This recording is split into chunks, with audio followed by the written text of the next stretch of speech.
Hello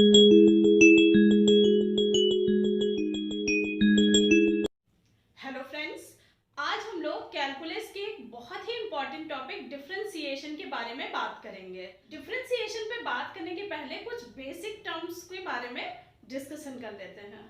अगर आप अपनी डेली लाइफ में देखते हैं तो देखते हैं हर एक चीज़ बदल रही है। पहले आप स्कूल जाके लेक्चर्स अटेंड करते थे, आज आप ऑनलाइन क्लास अटेंड कर रहे हैं। हर एक चीज़ कंटिन्यूअसली चेंज हो रही है।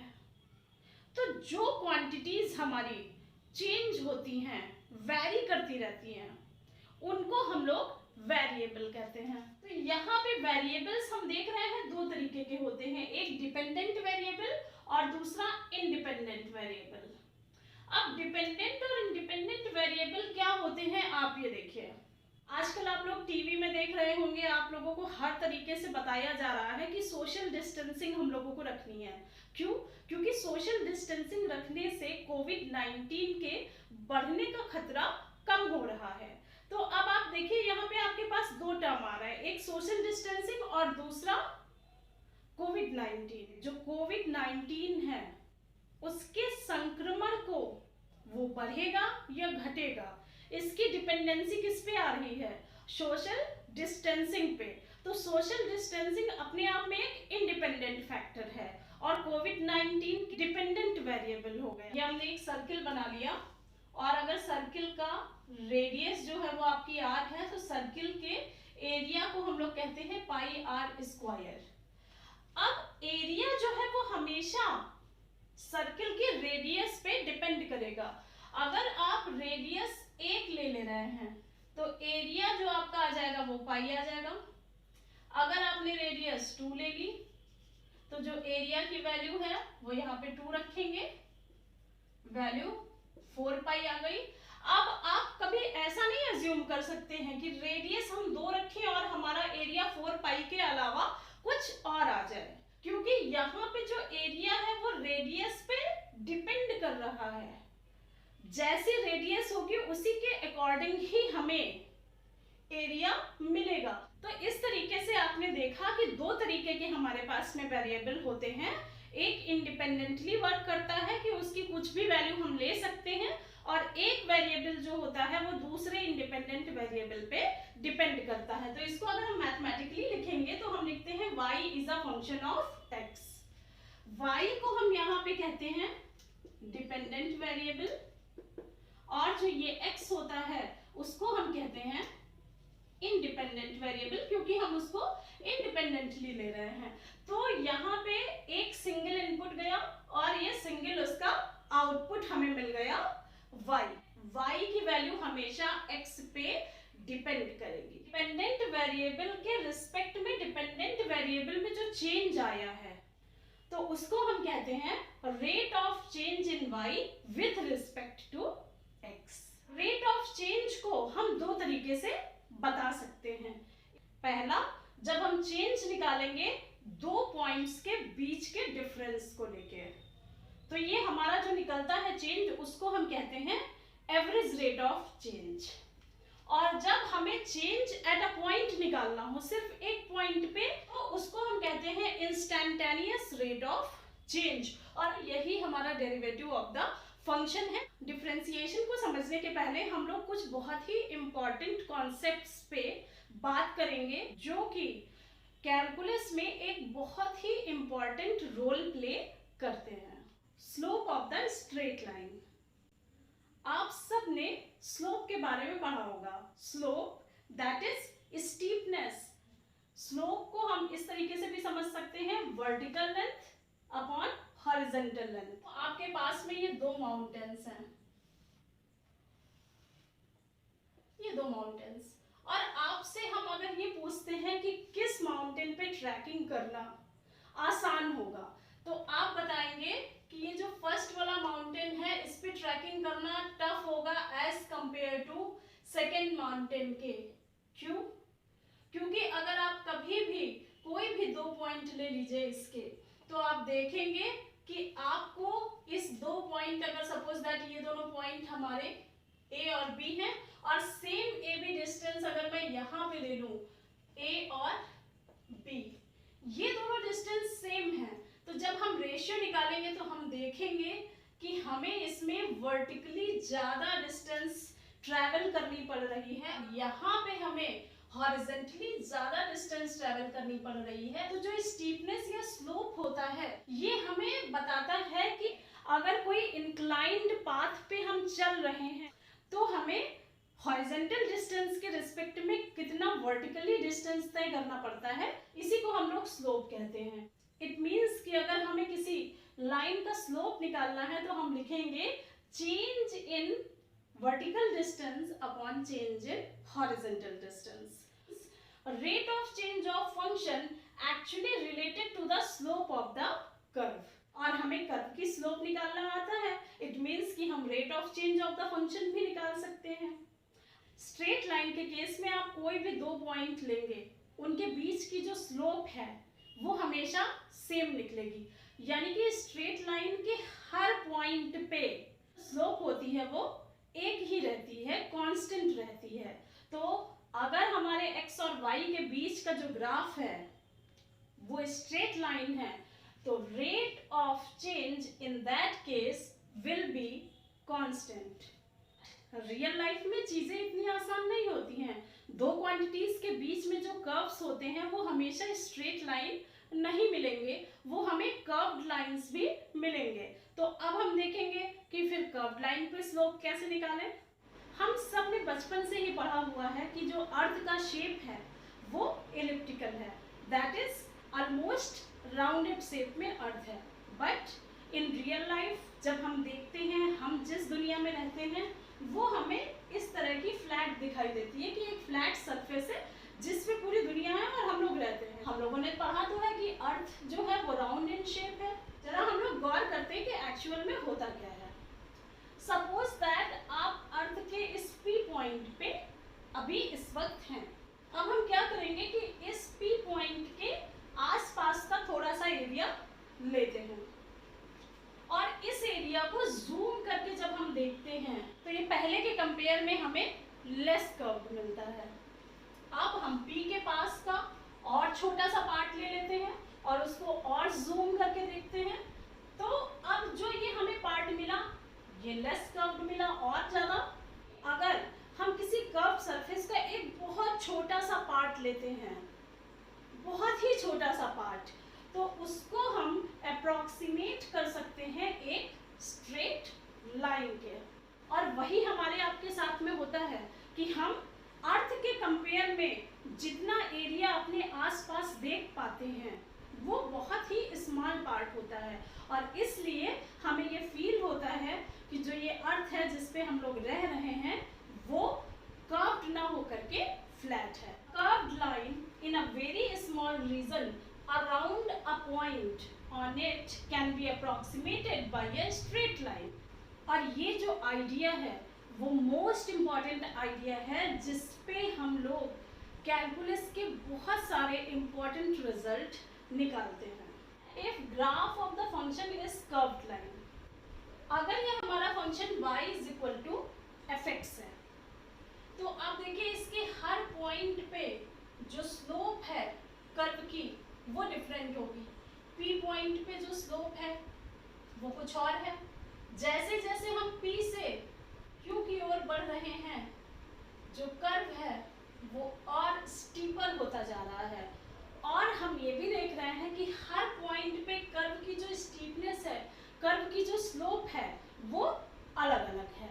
तो ओवरऑल किसी कर्व लाइन की स्लोप की बात करना मीनिंगलेस हो जाता है। तो इस केस में हमें पॉइंट वाइज स्लोप या पॉइंट वाइज स्टीपनेस निकालनी होगी। तो अगर हमें slope of the curve fx at point P निकालना हो, तो अभी हमने एक रिजल्ट पढ़ा था कि कर्व लाइन के किसी पॉइंट के अराउंड अगर बहुत स्मॉल पोर्शन को हम लेते हैं, वेरी स्मॉल पोर्शन, तो उसको हम अप्रॉक्सीमेट कर लेते हैं एक स्ट्रेट लाइन के, और वो जो स्ट्रेट लाइन होती है वो उस कर्व की टेंजेंट होती है एट द पॉइंट P। यानी कि अगर हमें कर्व का पॉइंट P पे स्लोप निकालना है तो हम slope of the tangent line at P निकाल लें। और यही जो slope of the tangent line at P होगा, that will give us the rate of change of y with respect to x at P। तो उसको हम इंस्टेंटेनियस रेट ऑफ चेंज कहते हैं और वही एक्चुअल हमारा डेरिवेटिव होता है। y is a function of x। तो ये हमारे पास में y is equal to f x एक कर्व बन गया और इस कर्व पे हमने दो point P x nought y nought और एक दूसरा पॉइंट Q ले लिया है x nought plus delta x y nought plus delta y। तो जो P पॉइंट है वो हमारा है x nought y not, Q point जो है वो है x nought plus delta x comma y nought plus delta y। तो अभी हमने प्रीवियसली देखा हुआ है कि जो कर्व लाइन होती है उसके हर एक पॉइंट पे जो कर्व की स्टीपनेस दैट इज स्लोप होती है वो डिफरेंट होती है। जस्ट पहले हमने ये देखा कि बहुत स्मॉल रीजन के लिए कर्व लाइन को हम एक स्ट्रेट लाइन में अप्रोक्सीमेट कर सकते हैं और वो जो स्ट्रेट लाइन होती है वो उस कर्व की उस पॉइंट पे टेंजेंट लाइन होती है। तो अगर हमें पर्टिकुलर पॉइंट P पे इंस्टेंटेनियस रेट ऑफ चेंज निकालना है तो वो इक्वल हो जाएगा slope of the tangent at point P। अब यहाँ पे हमारे पास में एक छोटी सी प्रॉब्लम है। अगर किसी स्ट्रेट लाइन का स्लोप निकालना होता है तो हमें दो पॉइंट पता होने चाहिए, उन दो पॉइंट्स के कोऑर्डिनेट, और यहाँ पे हमें इस टेंजेंट लाइन का सिर्फ एक पॉइंट P पता है जिसके coordinate x nought y not हमें पता है। तो हम क्या करेंगे कि सबसे पहले ये जो P और Q दो हमने पॉइंट लिए थे, इन दोनों पॉइंट को मिला देंगे तो ये जो लाइन PQ मिलेगी उसको हम सीकेंट लाइन कहते हैं। और अब इस सीकेंट लाइन के हमें दो पॉइंट P और Q पता है तो हम लाइन PQ की स्लोप निकाले। इनिशियली पढ़ा हुआ है कि अगर हम दो पॉइंट के बीच में रेट ऑफ चेंज निकालते हैं तो उसको एवरेज रेट ऑफ चेंज कहते हैं। तो जो एवरेज रेट ऑफ चेंज हुआ वो हो जाएगी slope of the secant line PQ, क्योंकि शुरुआत में ही हमने एवरेज रेट ऑफ चेंज को स्लोप ऑफ द लाइन से कनेक्ट किया था। तो जो हमारी एवरेज रेट ऑफ चेंज हो जाएगी PQ के बीच में वो slope of the secant line PQ हो गई। y nought plus delta y minus y not upon x nought plus delta x minus x not.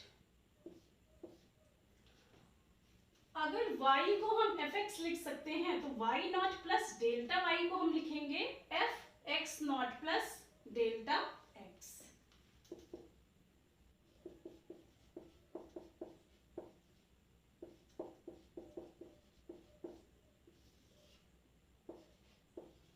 ये हमारी जो है वो है slope of the secant line PQ।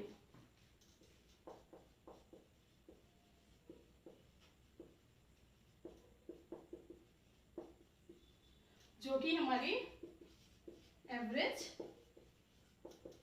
Rate of change भी है। डेल्टा x को 0 को टेंड कराएंगे और हम देखेंगे कि जब डेल्टा x 0 को टेंड करेगी तो secant line PQ tends to tangent at P। देखते हैं कैसे। ये हमारी डेल्टा डिस्टेंस है।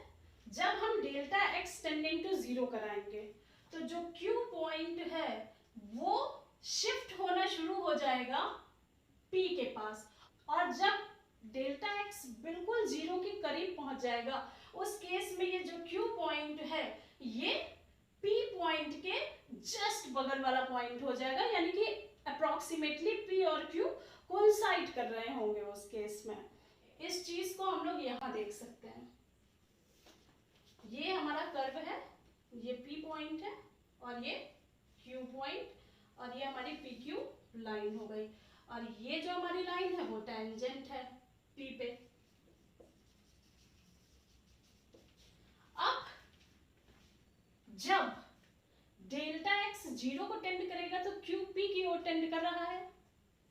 तो जैसे ही क्यू पी की ओर शिफ्ट होना शुरू करेगा, ये जो सीकेंट लाइन है वो धीरे धीरे नीचे की ओर झुकती चली जाएगी और फाइनली जब डेल्टा एक्स बिल्कुल 0 के करीब होगा, यानी कि क्यू जो होगा वो जस्ट पी के पास पहुंच गया होगा, उस केस में जो ये सीकेंट लाइन है वो पूरा का पूरा टेंजेंट लाइन को ओवरलैप कर जाएगी। यानी कि जैसे ही डेल्टा एक्स 0 के बिल्कुल करीब पहुंच जाएगा, हम ये कह सकते हैं कि जो हमारी सीकेंट लाइन है वो टेंजेंट लाइन के बिल्कुल करीब पहुंच जाएगी, यानी कि अप्रोक्सीमेटली ओवरलैप कर जाएगी। जब सीकेंट लाइन ओवरलैप कर जाएगी टेंजेंट को, उस केस में slope of the secant line will be equal to the slope of the tangent line.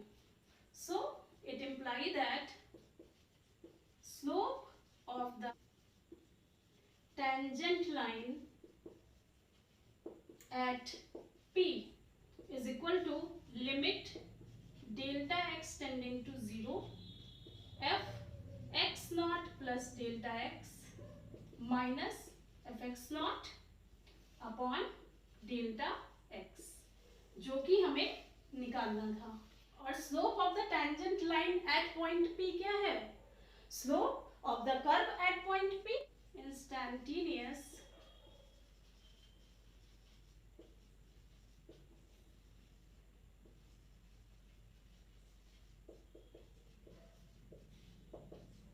with respect to x at P is equal to limit delta x tending to 0 f x naught plus delta x minus f x naught upon delta x।